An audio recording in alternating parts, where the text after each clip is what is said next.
San Bartolome Parish. Kapalayan Church.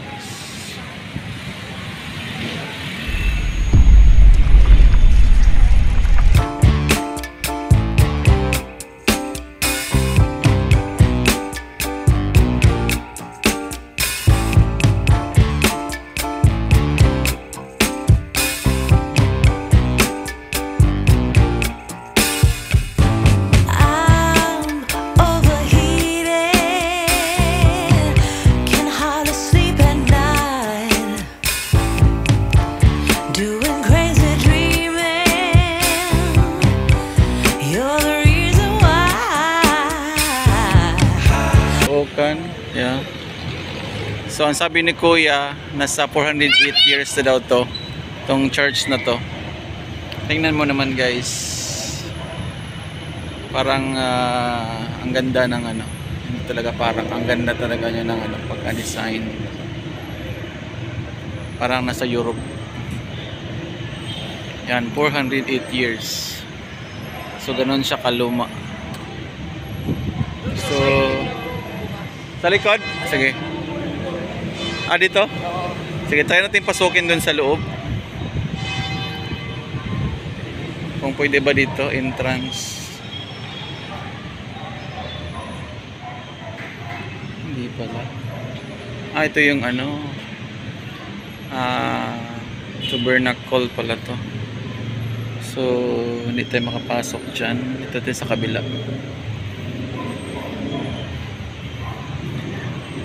So, tingnan natin yung ano.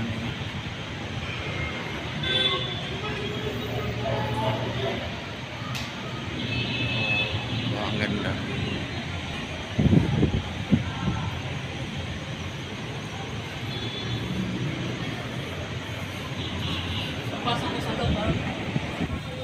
Ito yung ano nila, Parish Office. Parish Office.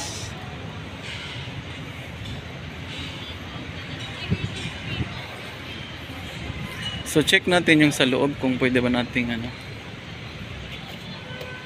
Pwede ba nating, sabi ni Kuya open daw. So sarado naman pala.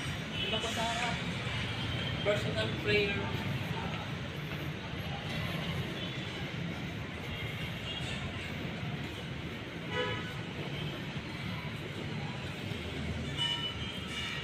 Hindi siya pwedeng ano. Pwede nating ito siya sa loob. So hindi siya maano. So ito, pinasok ko lang yung cellphone ko kasi sarado. So ganyan yung loob niya. So sarado siya, hindi tayo makapasok sa loob. Tingnan siya na natin kung ano yung nasa loob niya. Tingnan natin yung structure. Or mayroon ba silang na-renovate? Sarado dito? Kailan ito magbubukas? Doon sa Harap? Sarado kasi dun eh. Open pala dito.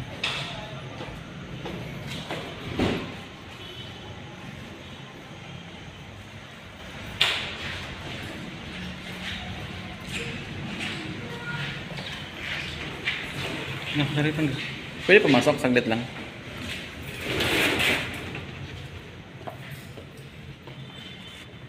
Ay wow.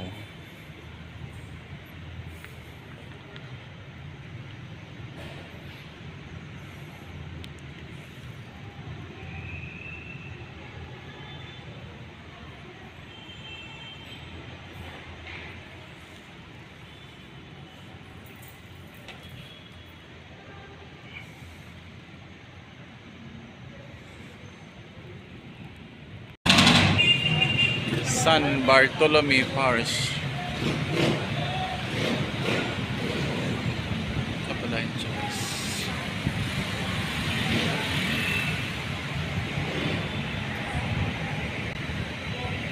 Open pala dito.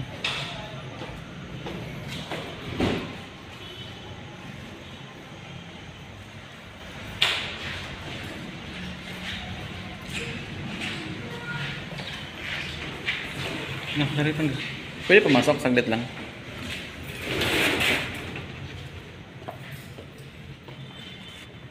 Ay, wow.